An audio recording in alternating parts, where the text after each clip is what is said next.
Hello, welcome to episode 140 of Your Ultimate Comeback. I'm Brad here with Raquel. How are you? Doing well. She's back in the studio with us? Yes. How'd it go with Quinn? It was great. Yeah? It was great. Yeah. Qualified for the AVP? She qualified tournament? for the Manhattan Beach Open, which is one of the oldest tournaments around. Yeah, that's cool. Yeah, it was very cool to watch. And then they got to play the number one team in the world, right? Yeah.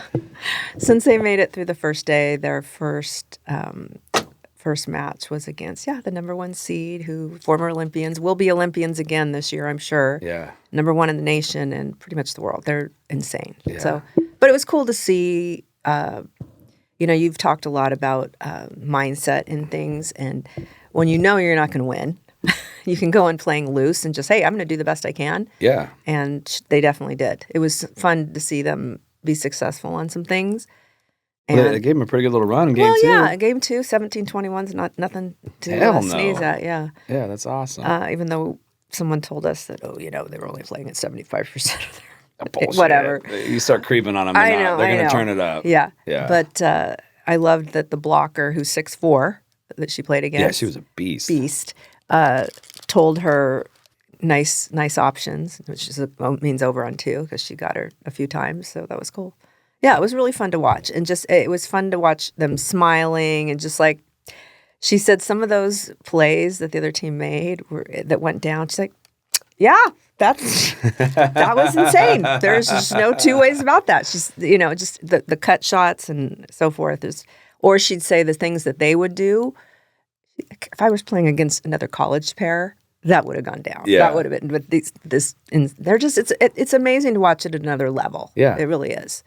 So it was fun. I'm happy for her. Yeah, that's cool. Good. That's a cool experience. The college to pro level is crazy. Oh my jumps. gosh, seriously. Yeah. It's just another, ratchet up. It's like high school to college is a crazy jump, and Yes. college to the pros is a crazy jump. Yes. Because you're taking the top 1 or 2%. Right. They'll move on to the next level. Yeah. But it's very cool to watch it in person, too, Yeah. because I've seen this pair that they played against many times on TV. But to be that close and to see, wow. And playing against your daughter. Yeah, That's cool. and just to see the things they can do, what's in their toolbox is Yeah. wacky. Yeah. It really is. So That's cool. Yeah. But that was very fun. And she's already went back to school. I'm so sad. You have your daughter for a whole nother month. Yeah. She doesn't move until end of September. Yeah, because she's quarter, which is Yeah. what Quinn used to be, and now they're going to semester. So Yeah. It was weird. It seemed like a very short off-season training her. yeah, I bet. Because we lost a month. Right. Yeah. Exactly. But she feels good going in. Some things were implemented differently, I think, this year. Yeah. And she feels good going into it. Yeah, she's powerful right now. I don't know if you knew, she was squatting 255 for 2 reps, no problem. Oh my God.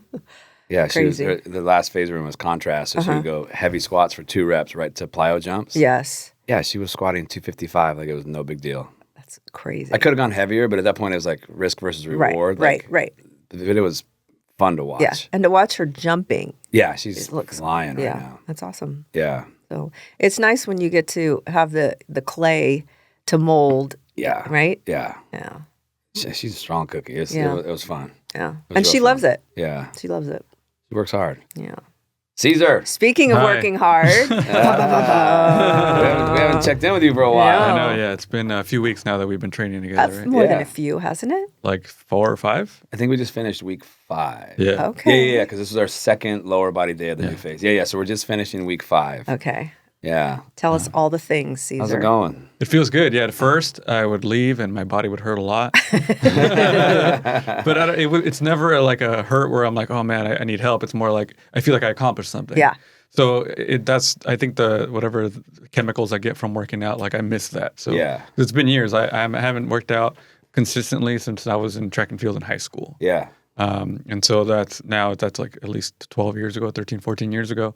And it feels good to get back in there and like feel accomplished at that. And it feels good to have your body like, I feel like I'm taking care of my body. Yeah. That's great. That's great. It's pretty cool. I think I've talked a lot about on the podcast, like my structural balance ideas. And so when someone comes in for the first time and I've never worked with them, or it's the first phase of an off season, Sure. we never squat right out the gate. We go to this thing called structural balance, where it basically cleans up all the strength imbalances, movement, dysfunction that could be there. So the first 3 weeks with Cesar was all that. And then week 4, we go in first day of squatting. This dude's squat was beautiful. Really? Yeah, I Go was like, Caesar. damn. Like, All I didn't have to right. correct anything. Like, Nice. The structural balance took care of it all. And so by the time I got him under the bar, it was just like, oh, shit. Okay. 'Cause I Okay. remember when we did the evaluation, I was kind of leaning to the side. Yeah. It during- wasn't very pretty in the evaluation. When week 4 came after the structural balance and we put you under the bar, it's beautiful. Like, Awesome. great depth, perfect technique. Like, I just said go. I wanted to see where it was. Yeah. So we just started with the bar just to, warm up with. And I was like, oh, damn, it's drastically better. Love that. But I'm going to give him credit. He stretches a shit ton. Like, I think that's one of the, because typically I'll see some improvement, but then I'll need to correct some things. Yes.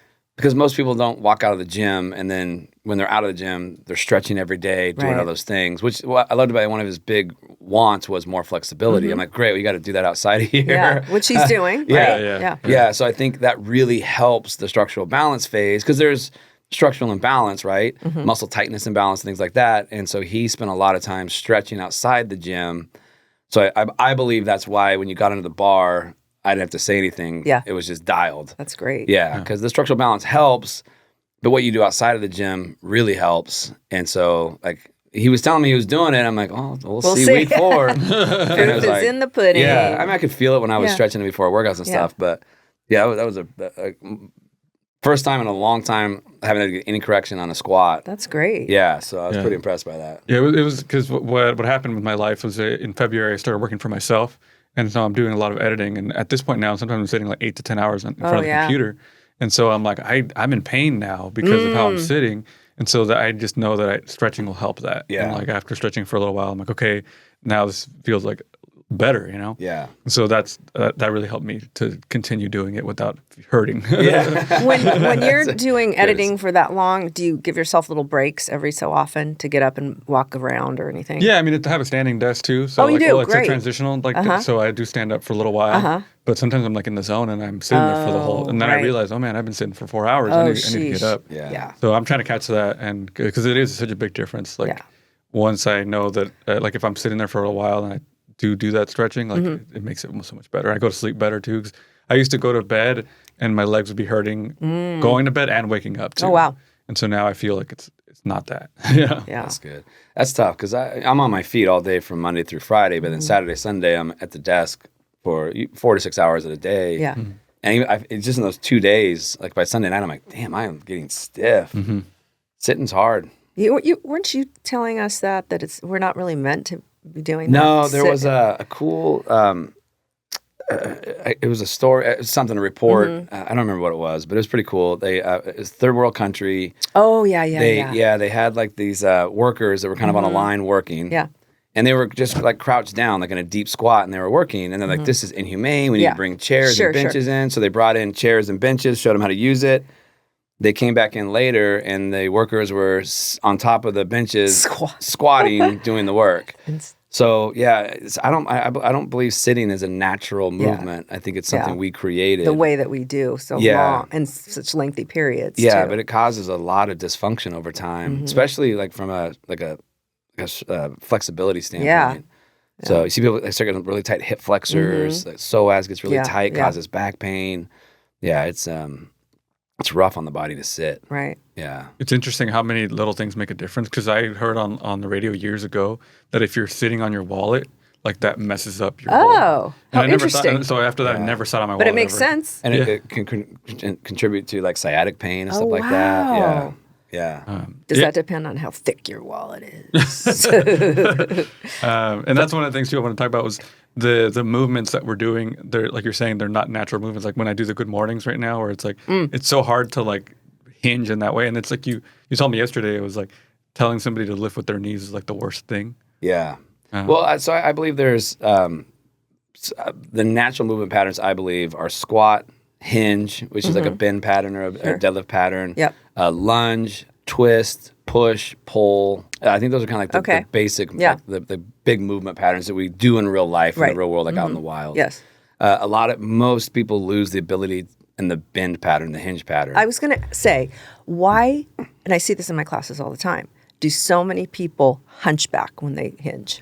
Yeah, I mean it's a structural imbalance scenario. Because when you sit, you slouch. Like, we slouch a lot. Like our world we live in a kind of a world of excessive flexion. Right, and also the screens. Yeah, being on the screens. Okay. They say 99% of kids by the end of first grade have poor posture. Ooh. I believe that's the number I've heard. Okay. I think it was Kelly Starrett that did a big piece on that. So he's like really involved. Well, they say tech neck is a thing. Yeah. Yep. I think Kelly Starrett did a big thing with schools, like changing the desks and how they're all set up. So they don't have standing desks and like fidgety things under the desk that they can move around with. Right. And, like you see their run patterns drastically change after a year or two of being in school from sitting so much. Really interesting when you see it that way. But yeah, I think the tightness as it's created from sitting so much then makes the bend pattern very hard. And in all honesty, the hinge pattern is our biggest strength. So if you look at strength balance, like everything's kind of based off the back squat. So whatever you back squat, you should be able to do 125% of that in the deadlift. So the hinge pattern is actually it incorporates the glutes, which is the biggest muscle group in the body. But we're told lift with your legs. Like, take your back out of it. But in reality, if we just kept the hinge pattern in a solid state and we kept that strong and the patterning good, you would be much stronger lifting in a deadlift fashion than a squat pattern. But they tell us, lift with your legs, keep your back out of it. Yeah. But so what Cesar's talking about, we're working on the good morning, which is a hinge pattern. And it's probably, I think it's one of the harder hinge patterns because the bar's up on your shoulders. Sure. But yeah, that one, work on his technique a little bit and how to do it. And the body doesn't want to do it. Like you can see as he's doing it, his body doesn't want to go in that pattern. Right. But well, it's a funky movement because you do feel it in your back. Well, it's the whole point of it is just training your back. Right. But people, like you said, have been so conditioned. Oh, we don't have to feel anything in our back. Well, you have to. What's funny is when you look at strength balance, what you will see so often is the squat to good morning ratio is really bad. Oh, interesting. Which increases your risk of hurting your back. So we avoid it. Yes. But in reality, we need to train it because it is part of the overall strength balance scenario. Yes. And it is it's probably one of the most common deficiencies I see is the good morning strength compared to a squat strength. Wow. Yeah. So that's why we force it and that's why we use it so much is because I know in the big picture, it's a very important pattern. And as someone's squat's getting stronger, the good morning needs to be getting stronger as well. You typically don't see that because most people aren't even doing it because they're quote unquote afraid of it. Sure. I could see that. But in reality, it's something that should be a core focus. All the different variations of hinge patterns. Does it feel awkward to you when you do it? Yeah. It feels like I'm trying to, it's hard to comprehend how to do it, even though I'm seeing Brad do it and I'm trying. Sure. But I feel like by the end of it, even though yesterday we had to stop after a few sets, like I do understand where I'm going with That's it. good. It just gets easier the more you do it. Yeah, it was kind of shocking his nervous system a little bit. Like just doing the pattern the right way, it was creating a recruitment pattern that his body wasn't used to. And so at that point, it got to a point where I was like, okay, the body's shot. Like if you keep pushing the movement, now it becomes dangerous. So we kept it safe. But I feel like by the end of our second lower body day of doing it, your patterning is much better now than it was when we first started. I mean, it's a whole learning process. I mean, even at the beginning, right, I wasn't breathing correctly, and I felt like I was hyperventilating. But okay. Yeah, like some of it's holding my breath, some of it's like going too fast. Yeah. And so now I'm like getting more used to that stuff. Yeah. And it feels a lot better. Yeah. And he had a reverse breathing pattern going on, which was causing the hyperventilation. Okay, got it. It wasn't his fault. I didn't catch it until he was like, God, I don't feel so good. And like, I started paying attention, like, yeah. So, for example, when you squat, like you should breathe in and hold your breath as you go down, and then breathe up. On the exertion. Breathe out on the way up. He was doing the opposite. He was breathing out on the way down and breathing in on the way up. And, trying to focus on his breathing, but it was creating a little bit of a hyperventilation kind of response because there's too much focus on it. Yeah. Yeah. All common things that you see when people first start working out. Right. So, and the last thing I did on a consistent basis was yoga, and that's all breath to movement. And so I try to, it's not the same thing. So when I'm trying to do this, it's like so different. Right. Well, and it's interesting because Paul Chek taught they're called energizing exercises. They're different than like strength training exercises. The same movements, but the rhythmic and the breathing is opposite. Oh. But it's calming the body down. Yeah. So you're using the same movements for an energizing effect versus a depleting effect. So yeah, it's hard. So I have a really hard time doing that because the patterning is so is reverse of what I'm used to doing. Yeah. But when you do it appropriately, it's great at energizing and balancing out the body and stuff like that. But yeah, you just want to be in the mechanical disadvantaged state. You want to be in a state of like a full breath in, so the diaphragm's locked in and the core is really tight. So on the bottom of the squat, you want to have that full breath held into place, so the diaphragm's locked in. Because the bottom transition is where it's the hardest on the body, and especially on the back. So you want to make sure that somebody's nice and strong down there. Sure. So what grade do you give Cesar so far? Oh, he's been A. He's been awesome. Yay, Yeah. Cesar. Yeah. He works hard. Yeah. He he's not afraid to try anything. Yeah, that's great. He asks a lot of great questions. Ideal client. Yeah, 100%. Yeah. It's been really fun. Yeah, no, it's a lot of lessons that I've learned here. I mean, so even now lately, like the last couple episodes, last week when you were talking about the blood work that you just don't want to know, I felt like that was directly, even though you weren't talking about it, I was like, man, Cesar. So it's like a process, right? At first, I'm like, okay, I'm going to start movement, trying to get more. But now I'm like, okay, I'm going to go to the doctor and get my blood work done for because it's been you. a couple of years. Yeah. So I just want to get on the right path. Absolutely. So this is all helping. I love hearing this. And I understand that part. Like, like a lot of people are afraid to go get their labs done because they don't want reality. Right. And You don't wanna know I struggle with that periodically. Like, I know when I'm in a bad place. Yeah. And that's when I need to go get my blood work done the most. But like I get nervous. Like, I don't know if I really want to see this. Yeah. It becomes a little bit of a mental well, men battle. typically don't like going to the doctor anyway. Correct. Yeah. And I fall in that category. I don't like it. Yeah. But it's blood chemistry, I think, is one of the most powerful tools we have to get a clear picture. Yeah. You know, and the once a year visit of, hey, all good, see you next year. Yeah. That's not enough. There's too much time between to catch things. You like twice a year type I thing? like every 3 months. Do you really? Yeah, I think that's the most ideal. Wow, okay. Because you're getting 90-day windows, Yep. and it foretells the future. So you can start to see things trending the wrong way. And if you're watching every 3 months, you'll catch it early and tweak it. That's a good point. If you don't see it for a year, I've seen blood chemistry change a lot in 90 days. Yeah. If that person waits a whole year till they get their next panel done, they go from being, okay, you're all good, to, oh shit, you're sick now, here's your drugs. You could have caught that so much earlier on. Right. And like in my world, it gives me a lot of direction on nutrition, supplements, peptides, all that stuff. Yes. It can be based very customizably to the blood chemistry because we want to keep that in an ideal state. Sure. And the thing with blood chemistry too is that normal doesn't mean you're healthy. Normal labs is just that's the average of the people coming in to get their labs done. And realistically, it's sick people tend to have the tendency to be ones getting their labs done. Yeah. Like it's not the healthiest people in the world coming in to get their labs done. I mean, they are, but it's typically sick people, and now that's all lumped into the averages. When was the first time you got blood work?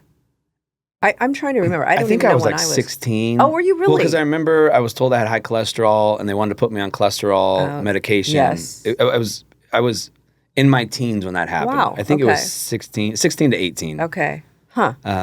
Thank God my parents Said no. said no. Yeah. Thank God. Yeah. Yeah. Because that would have been brutal and rough. I think I must have been in my 30s when I started seeing my naturopathic doctor. It's not on everyone's radar. No, I think getting a blood panel done at 18 to 20 is a good idea. is a great idea because that's typically when you're in your most optimal state. Your hormones are still good. Yeah. And now you're going to be able to see trends over time as to, okay, where am I compared to when I was, young and everything was functioning well. Right. So when life was idyllic. Yeah. Before the negative effects start kicking into play. What have you made any other changes, Cesar? Like more water or Yeah, I would say sleep, even though good for you. It's not been consistent. I'm trying to make it more consistent. Because you were a night owl. I still kind of am. So I'm trying to fix that, or at least if I know I'm going to stay up, I have the ability to sleep the full 8 hours to the next day. Okay. I was telling Brad that Carla and I, we moved things in our house to be in the smallest room that's the darkest and like most Nice. quiet at night. Nice. So that's a big change too. It's 'Cause- huge. Have you noticed a difference sleeping in that room? Yeah, I knock out right away. Yeah. That's great. Yeah, because it's like I can't see anything. Yeah. When she goes to sleep first, so Yeah. when she's everything lights off, I just go in there and it's like, okay, this is perfect. Yeah. And before it would be like, okay, if there's like even a light blinking in the corner, I can't Sure. do it. Yeah. What do you That's call all- it? The bat cave? Isn't that what you call it? Yeah, all it takes to disrupt melatonin a little bit is like the little power button. Like the Oh, light, really? like the light on the TV showing you where the power button is. That's enough to disrupt Interesting. melatonin production. Yeah. So like the darker the better. Like can't Yeah. see your hand in front of your face dark is the most ideal. Yeah, even the alarm clock, we have to like you can't look at Cover it it. from where you're laying in the bed. You have to kind of move okay. your head around so it doesn't shine on your Yeah. face or anything. So I'm trying that just little by little. That's great. I think the biggest change is going to be like how I eat, and I think the blood work will help me kind of see what I need to do. Yeah. In that. Yeah, when you get that back, we'll go through that, and, Yeah. and that is really good education on and guidance on how to eat. Yeah, What that's what I'm tweaks? kind of worried about. No, Yeah. no, it's going to be good. To the sleeping point, I have adopted a see no evil, hear no evil, speak no evil sleep situation. And what that means is I am now not only wearing earplugs, these wax earplugs, I wear a sleep mask, and now I've started mouth taping. It's been a month, and I Nice. love it. Nice. I love it. And I never thought I would love that. Yeah. So I look like a freak going to bed. It's not sexy at all. But you know what's wild is my husband wears mouth tape. I got him on it because he was a snorer. Yeah. And it helps so much. And now I never wake up with a dry mouth. Yeah. Supposedly it helps keep your jaw snatched, and who doesn't want that? Snatched. So anyway, it's kind of wild. Yeah. I think we need to dive into that about what other great things it does. Yeah. What sleep tape Other do you than like? keeps me quiet, which my husband would probably say is a good thing too. What's that? Which sleep tape do you like? You know what? I've tried several, and I like the ones that are shaped like a mouth with a little slit. But I had black ones, but they would leave, when I take them off, they would leave a big black, and I'd have to be, yeah. So now I have a hot pink one I got on Amazon. I should maybe link the thing. And it doesn't leave the residue in the same way. Oh, that's but nice. But it has enough of a, the first time I tried it, it's freaky. You feel like, someone is kidnapping you. Yeah. But now you know that you can still breathe out of that if you need, but you can't open your mouth all the way. That's the key. So you're not, doing that really attractive, So anyway, that's my hot tip. Yeah, I'd love to see the link. I've tried a bunch of them. Oh, I thought you were going to say you'd love to see what I look like with a No, face I'm good. mask. I'm good. Put a picture in the video. Yeah. Does that prevent you from waking, like having the stuff covering your ears? Did you ever prevent you from like alarms clock or anything? No. What's interesting is having my sleep dialed in the way I do, meaning I go to bed about, I start to wind down about 8:30, 8:45. I have a rule that I get off of my screens by 9 o'clock. My husband still is very stubborn about, he loves to fall asleep with the TV on. I know that's not good. I hate it, whatever, but that's not worth arguing over. But I turn my screen onto the, you can make it red instead of blue light. Yeah. So I do that first, like at about 8:30. I'm done with it by 9. And then I do take a melatonin gummy. I know I've talked about that in here before if I feel like I need it. And most of the time I'm like, yeah, why not? But I set an alarm every night, and I can't even remember the last time I've had to wake up to it. I always tell Siri to turn off my alarm. I wake up first. Do you notice your wake up and is different? No, I feel like I've gotten used to waking up right before I need to. Isn't Like, that great? that's- It's wild too, it's isn't so it? crazy. Yeah. Like Yeah. 5 minutes before, Yeah. I'm like, wait, what? Yeah. At 5 a.m., I can't. Like, Yeah, I get that. I have not 5 a.m. acclimated to. I can't acclimate to it. Yeah. What's interesting is on the weekends I don't have to be up at 5. And then you wake up. No. Oh. The impact it has on my resting heart rate, my REM sleep, So much better. and my recovery. Just between waking up at 5 and waking up at 6:37 when I just naturally wake up Yeah. is drastically I'm sure. different. Yeah. Well, you're back to being busy Brad again. Yeah, we got a lot going on in the hopper. It's fun, but football season started back up. That's that makes what I it mean. tough. Yeah, Yeah. 'Cause that's late night practices every day and Why are they so late for those kids? field access. Oh, geez. Yeah, it's not, and we have kids traveling from far away, so okay. traffic, like Yeah. from LA to Orange County, traffic is Yeah. rough. So it's got to be a little later so people can get off work, get the kids there. Yeah. Yeah, and then field access in Irvine is tough. Okay. So you're kind of told which field you What's have your access slot to time, and when your yeah. slot is, Yeah. and they're super structured on it. So, and then you have to have permits. Like, it's crazy. Yeah. It's crazy. Yeah. Well, then that kind of jacks your sleep a bit. Yeah, but another big shift that I made is I've always just would come home from practice was like, we're probably getting home 9:15, and then I would eat dinner and try to go to bed. Right. That's hard. Yeah, and so my resting heart rate was, when football season started, all of a sudden it was like 10 beats higher. Sure. And so I made the switch of I now eat my last meal before we leave for practice. Nice. And that makes a big difference. So I'm eating at 5 o'clock versus 9 o'clock. And so it's kind of tough. So when I get home, I'm hungry. Right, Just go to bed. But bed. I wonder if that'll get better as you kind of train yourself. Maybe. Yeah, I'm sure it will. But the quality of sleep, it's incredible how much impact that has on resting heart rate when you eat too close to bedtime. Because now your body's busy digesting. Sure. So yeah, it's like 10 beats different. I noticed that too. Yeah. For me. Yeah. So if like last night, I couldn't. I was too busy. I couldn't get the meal in, so I didn't eat till we got home and jacked me all up. But yeah. You know what's interesting is my naturopathic doctor, the last time I saw her, she was asking me, how late is the last meal that you have? And I said, well, I know you like it to be earlier, but some nights it's 7. And especially when it's summer and it's so sunny and you don't feel like eating at 4:30, you know? And she says, well, start pushing that back. And I said, yeah, you say that. But the more you can push it back, the better, she said. And then your fasting period is going to be that until you wake up and then you have that first meal. Yeah. I think, that makes a lot of sense to me. Yep. But that's so hard to push that time back. It's super hard. But even I bet the 5 o'clock makes a difference for you when you're eating at like 5 versus or isn't that what you said? You eat at 5 sometimes before the practice? When I do that, yeah. Yeah, it makes a difference though, right? Right? Because now my body's not busy digesting food. It can get into sleep and repair and recovery, and my resting heart rate drops a lot lower. Yeah. And so it's much better for my recovery when I do it. Right. Yeah. Makes a lot of sense. Yep. Yeah, I think the big lesson overall is just like the discipline and having the self-discipline, because now I have the freedom to kind of make my schedule what I want it to be. But it's just like I have the choice to be like, okay, I want to eat at 5. Sometimes I'm like, no, I'm too busy. I'm not eating till 8 or 9 o'clock. Sure. Yeah. So But to caveat on that, like 2 to 3 hours before bed is ideal. I think it was the Germans. Somebody did a study on it, and they found that 3 nights a week you have your last meal 4 hours before bed or more. There's benefit. Okay. If you do it more than 3 days a week, there was no 4, you're saying 4 hours. 4 hours before bed. If you do it more, they extended it because obviously everyone's like, well, more must be better. There was no added benefit doing it more than that per week. So I always tell people 2 to 3 hours before bed is ideal. So if you're going to bed at 9, 7 is still okay. Okay, yeah. But if you want a little added benefit, 6. 3 nights a week, if you have it 4 hours before bed, there could be some benefit to that. And what's happening is you're getting an extended fasting window. Yeah. Right, Yeah. right. Which I prefer it in the evening time more than the morning time. Right. Just because of the stress response from not eating in the morning. But so I think there's some benefit to that. But Cesar, I love what a good student he is. it's awesome. Yeah. Really? Yeah. It's because I bet you get a lot of people that think they want to do the things and they don't. Oh, 100%. Yeah. Especially the structural balance part. Like, that's not fun. Not glamorous. It's not glamorous. Yeah. It's lightweight. It's really hard movement because it's going after the weak links that show up in the evaluation. Yeah. It's fixing all the high-risk areas where if we don't fix that and you just go into regular lifting, you're just going to end up hurt. Sure. Something's going to get upset. Something's going to get tweaked. Something's going to get inflamed. So it's just the people that just suck it up and get through it do much better long-term. Believe in the process. Yeah.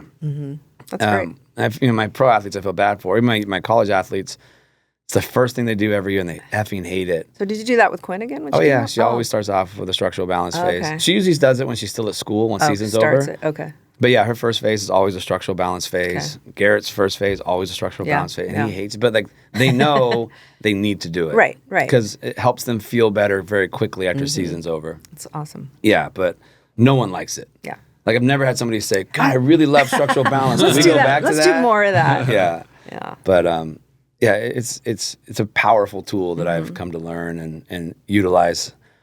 I utilize it with everyone, but I know the power of it because of what it does with high-level athletes. Yeah. So if it works so well for them, it works really well for us. Yeah. Trust the process. Yeah. Yeah, and I think me being a student of like Brad's is like, I just know that I don't know anything. Like, why would I think I know better than the person that's showing me how to do all these things? Yes, so good point. That's why I trust the good process. Point. Yeah. And think you've got, over these years, like you said, you've so much through osmosis, right? Yeah. Sitting here listening to us talk about all these different things. I mean, I bet you've learned a lot. Yeah, I don't want to focus on numbers at all. Like, that's so great. Didn't oh my even gosh. weigh myself or anything. Good for you. I just want to see it visually, but even then I'm like, it's just about living longer. Like that's my whole point. But at your young age, that is so huge that you're saying that because most people want the. And I do want to point out that his Yes. wife did notice his arms are getting bigger already. And I told her, don't tell me that. Carla says, okay, There's Cesar. some visible change starting I already. love that. I love that. That's rad. Good. Awesome. Well, this was cool. Yeah. Good little catch up. And, yeah. and thank you for sharing your journey so far We'll with us. check in and- again, Cesar. Yeah, Yes, I we will. feel like 6 months in, I'll be on camera so people can see me. Okay. Too. Yeah, people that don't know me. All right. I like that. Love it. Thank All right. you. Well, thank you.